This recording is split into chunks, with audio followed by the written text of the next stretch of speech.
لوگ اتنے طاقتور ہو گئے کہ رشتے کو روک کر اسے موبائل لیتے، نہ دینے پر اس کو گولی مارتے ہیں۔ جی بڑا افسوسناک واقعہ ہے، اس واقعہ لیکن دہشت گردی کا میں خاص کر ذکر کروں گا۔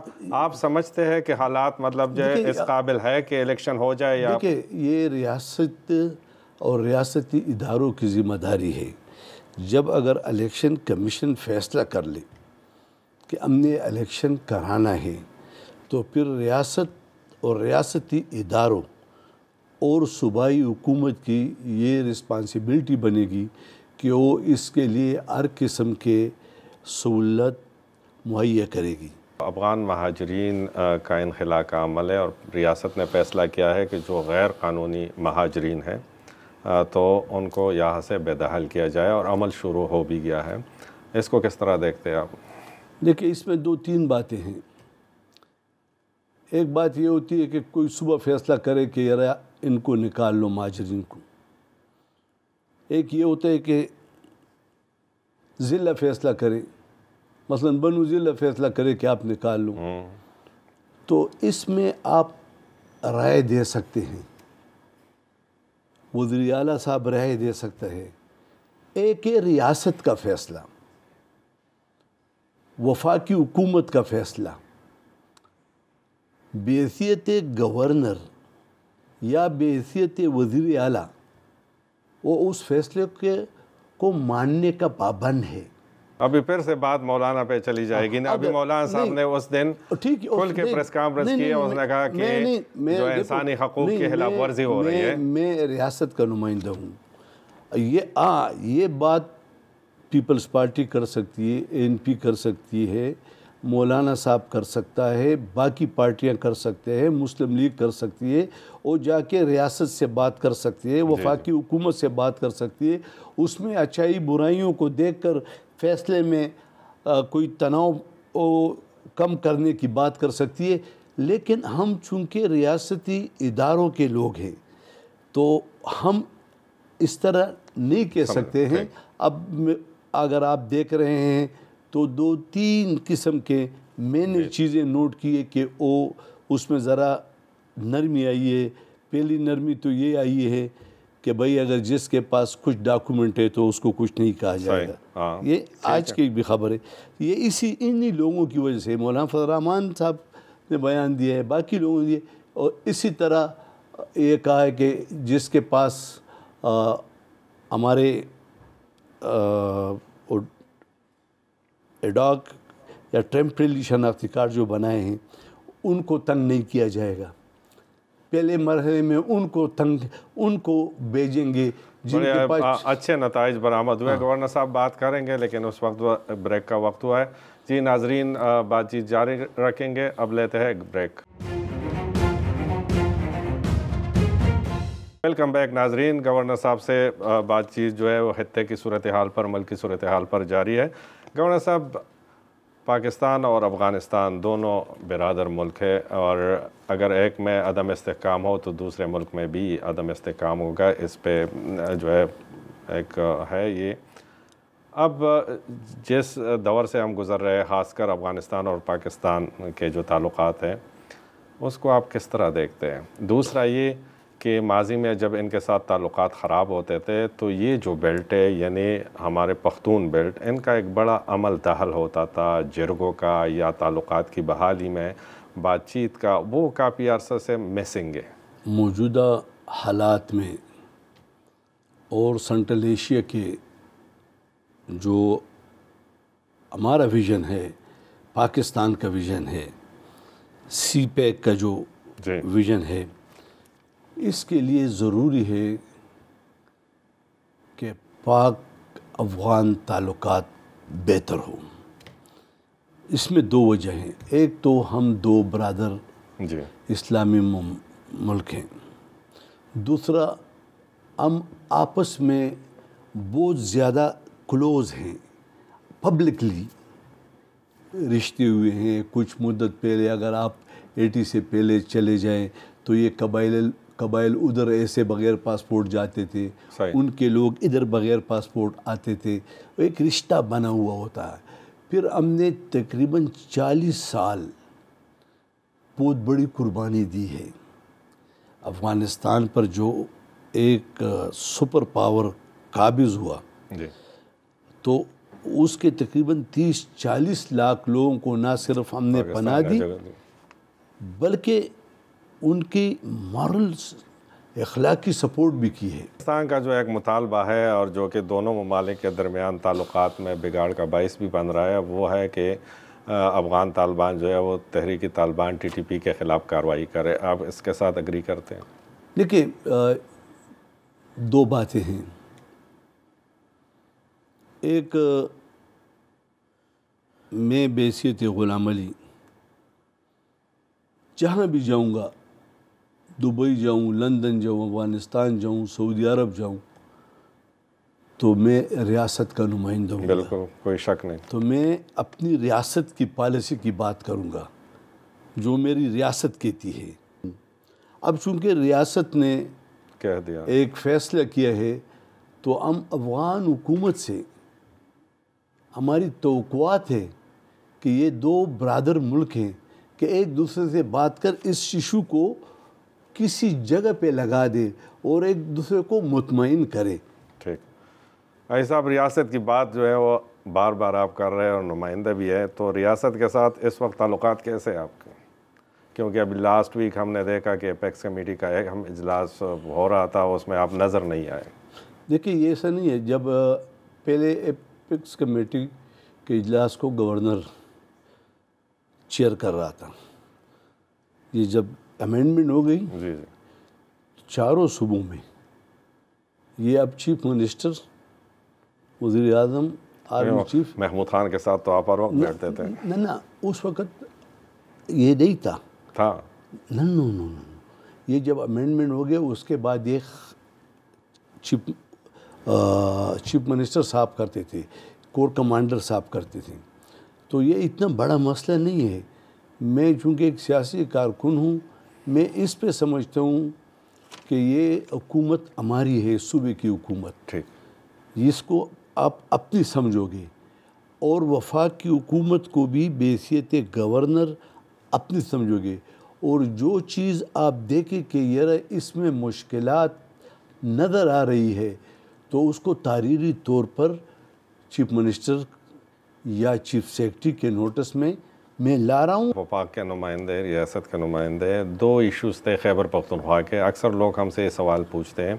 ایک جو تھا وہ جو پن بجلی کا ایشو ہے، اربوں کے بقایا جات ہے. دوسرا جو فاٹا کا سالانہ جو انہوں نے 1 ارب کا کہا تھا، تو اسی مد میں بھی اربوں کے روپے جمع ہو گئے. تو یہ ایک ہے کہ گورنر صاحب نے جو ہے اس پہ کوئی کام نہیں کیا وفاق کے ساتھ. اور یہ ابھی کچھ دن پہلے ایک دھرنا بھی دیا گیا تھا یہاں پہ سراج الحق صاحب اور انہوں نے. تو آپ نے یہ دو جو کور ایشوز ہے اس پہ کچھ کام کیا؟ ہاں دیکھیں، سراج الحق صاحب کا دھرنا تو چاروں گورنر ہاؤس کے سامنے ہوا. اب قوم پوچھ رہی ہے ان سے کہ کیا یہ مہنگائی، یہ پیٹرول کی قیمتیں کم کرنا، زیادہ کرنا، یہ گورنر ہاؤس کے دیواروں کا کام ہے؟ یہ ہم بھی سوچ رہے تھے وزیر اعلیٰ ہاؤس کے سامنے کیوں؟ اس نے لوگوں کو آنکھوں میں سرما ڈالا ہے. لوگ سمجھتے ہیں یہ ایسی بات نہیں، چونکہ وہ سیاسی پارٹی ہے، جو بھی فیصلہ کرتی ہے، جہاں کرتی ہے کر لے. صحیح. میرا تو یہ خیال تھا کہ میں ان کو بلا لوں کہ وہ کانے مانے ہمارے ساتھ کہو. ٹھیک. دیکھیے دو باتیں ہیں. یہ جو آپ نے کویشچن کیا، سراج الحق نے تو کہا، میں نے جب گورنر بنا، بجلی اور یہ جو فاٹا کے واجبات ہیں، جب میں گورنر بنا تو آپ کو شاید آپ کے علم میں ہوگا کہ میں سب سے پہلے قبائلی مشران، نوجوانان کو سے کثیر تعداد میں ملا، ہزاروں کی تعداد میں. جی جی.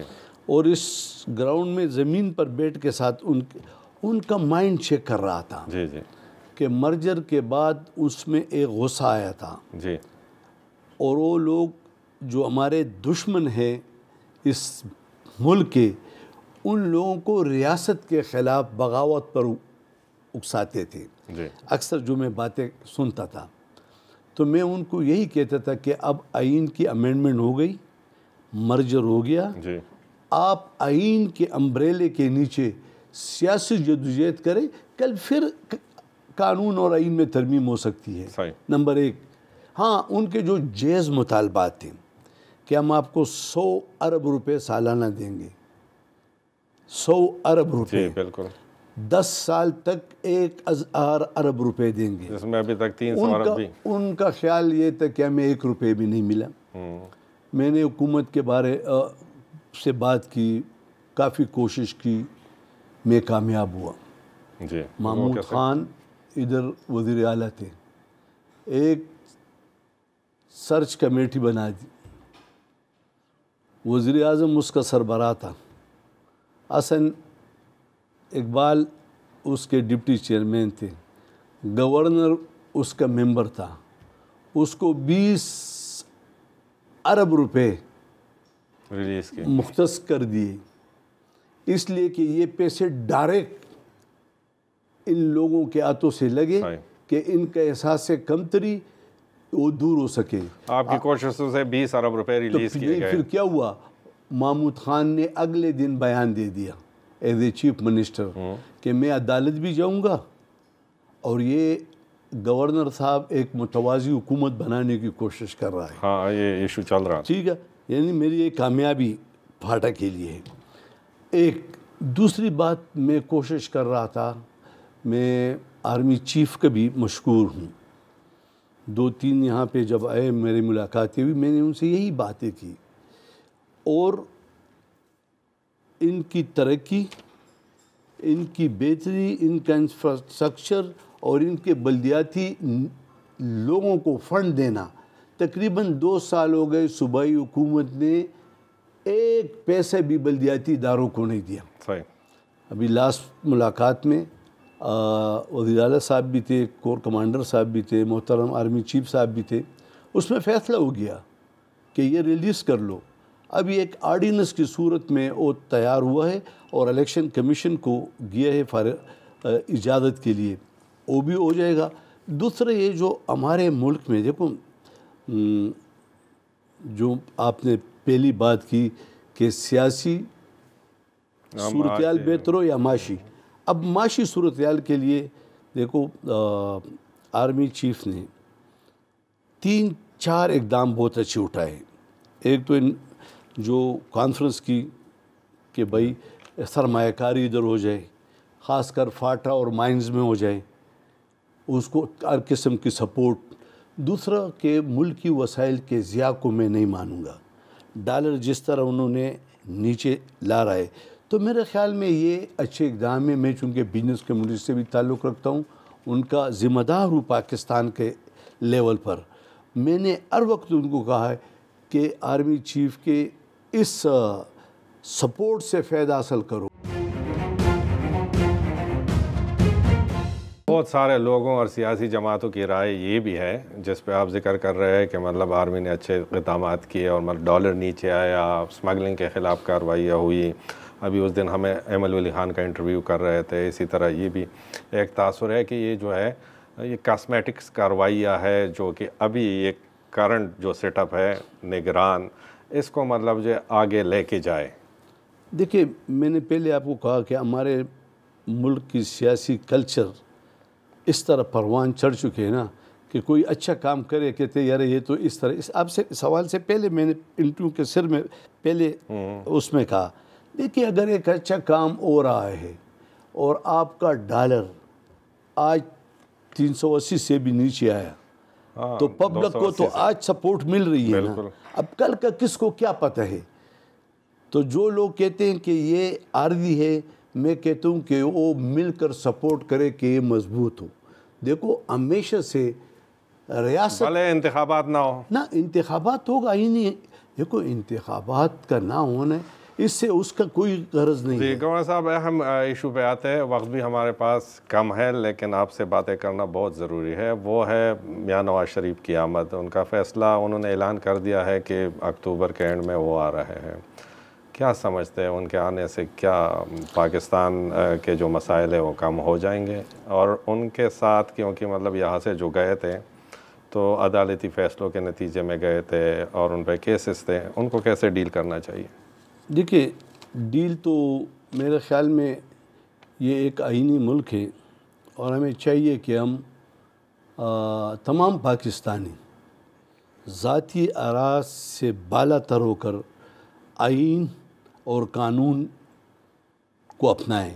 اگر آئین اور قانون اس کو اجازت نہیں دیتی تو خود بخود وہ ایئرپورٹ پہ آ کے عدالت اس کے خلاف ایکشن لے گا۔ نمبر ایک، اگر وہ آتا ہے اور عدالت کا سامنا کرتا ہے تو یہ بھی ایک آئینی راستہ ہے۔ تیسری بات یہ ہے کہ اس میں تو کوئی شک نہیں کہ وہ ملک کا ایک بڑی پارٹی کا لیڈر ہے۔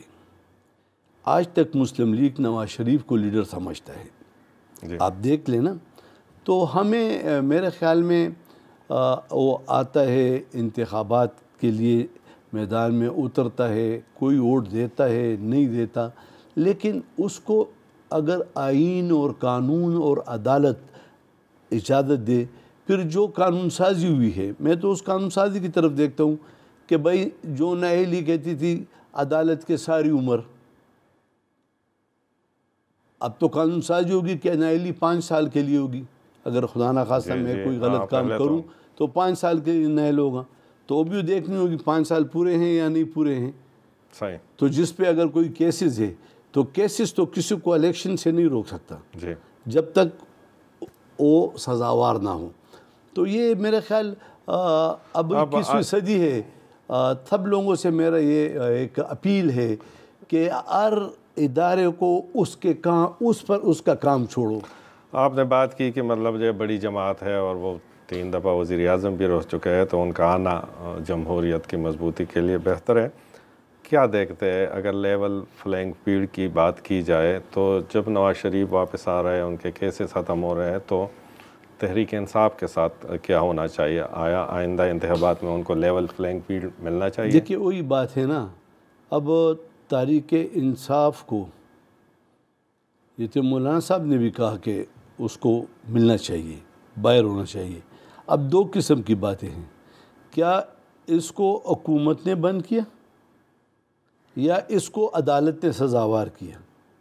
آپ مجھے بتائیں کہ اگر عدالت سزاوار کر دے تو حکومت کے پاس اختیار ہے؟ نواز شریف کی اپنی حکومت تھی، عباسی صاحب اس کے بعد وزیر اعظم تھے، اس کو جب سزا ہو گئی تو کیا اس کی حکومت اس کو چھڑوا سکتی تھی؟ 9-10 مئی واقعات کو کس طرح دیکھتے ہیں؟ ان میں جو ملوث لوگ ہیں، بہت سخت اس کی مذمت کرتا ہوں، اس لیے کہ دیکھیں ہمارے ہمسایہ ممالک سمیت جتنے بھی ملک ہیں، آج کل اسی ملک کے اندر وار کی صورتحال پیدا کرتی ہے۔ نوجوانوں میں ریاست کے خلاف جذبات ابھارتے ہیں، اور یہ وہ پہلی کڑی تھی تاریخ میں کہ جو کچھ ہوا اس کی جتنی مذمت کی جائے کم ہے۔ جب آپ ریاست کو کمزور کرتے ہو تو ریاستی اداروں کو کمزور کرو گے، اور پھر اس کے سیاسی قائدین پر نو کانفیڈنس کرو گے تو لوگ ایک ہجوم کی طرح نکل آئیں گے۔ اس لیے یہ جو کچھ ہوا غلط ہوا۔ بہت بہت شکریہ غلام علی صاحب، اور گورنر صاحب سے تفصیلی بات ہوئی ملک کی صورتحال پہ، پڑوسی ملکوں کی صورتحال پر بھی، اور جو انٹرو میں ہم نے بتایا کہ ایک زبردست آئینی بحران منڈلا رہا ہے، تو وہ بحران یہ ہے کہ اگر وقت پہ انتخابات نہیں ہوئے تو مارچ میں سینٹ کے الیکشن ہونے ہیں، اور سینٹ کے الیکشن کے لیے جو ہے اسمبلیوں کا پورا ہونا بہت ضروری ہے۔ تو یہ اگر نہیں ہوتا تو ایک بڑا آئینی بحران جو ہے وہ پاکستان کو سامنا کرنا پڑے گا۔ بہت بہت شکریہ، اجازت دیجیے۔